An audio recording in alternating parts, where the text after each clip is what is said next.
Montenegro.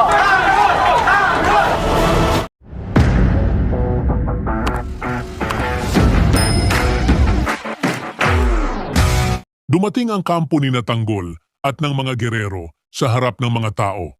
May mga reporter na naroon upang magulat ng balita at tanungin ang mga manunood kung may laban ba si Mayor Roberto laban sa baguhan sa politika na si Tanggol. Harapan namang sinagot ni Tanggol si Miguelito at sinabing kampante silang mananalo dahil sawang-sawa na ang mga tao sa estilo ng pamumuno ng mga gerero. Hindi nagpaawat si Miguelito.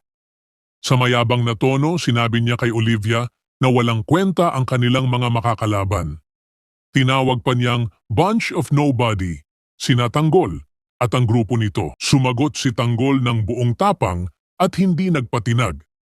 Aniya, puro kahayupan at pananamantala lang ang ginagawa ng mga gerero sa kanilang mga nasasakupan. Sumingit din si Mayor Roberto at buo ang kumpiyansa nitong sinabing matatalo niya si Tanggol nang walang pag-aalinlangan. Hindi na napigilan ni Olivia ang sarili at sumagot para ipagtanggol si Tanggol.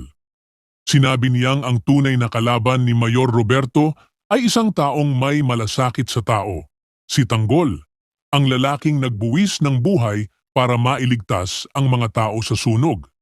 Ipinakilala niya si Tanggol bilang opisyal na tatakbo bilang mayor. Palakpakan ang mga tao at sumigaw ng pangalan ni Tanggol.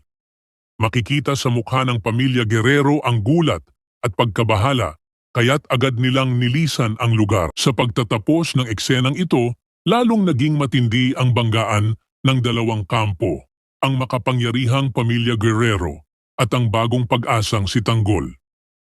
Sa harap ng maraming tao at sa gitna ng media, ipinakita ni Tanggol ang kaniyang tapang at malasakit sa mamamayan. Habang pilit namang pinapamukha ng mga gerero ang kanilang kapangyarihan at karanasan sa politika.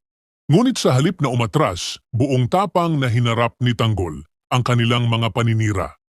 Sa suporta ni Olivia at ng mga taong nakita mismo ang kanyang kabayanihan, unti-unting nagbabago ang ihip ng hangin. Hindi na sapat ang yaman at pangalan para makuha ang tiwala ng bayan.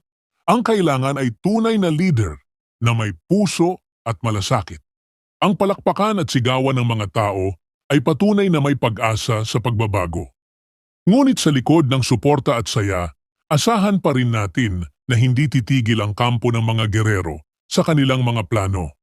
Lalong umiinit ang laban at dito masusubok kung tunay nga bang para sa bayan si Tanggol o kung kaya niyang panindigan ang lahat hanggang dulo. Comment section. Huwag kalimutang mag-subscribe at i-click ang notification bell para hindi ninyo ma-miss ang susunod na kabanata ng Batang Quiapo. Maraming salamat sa panunood.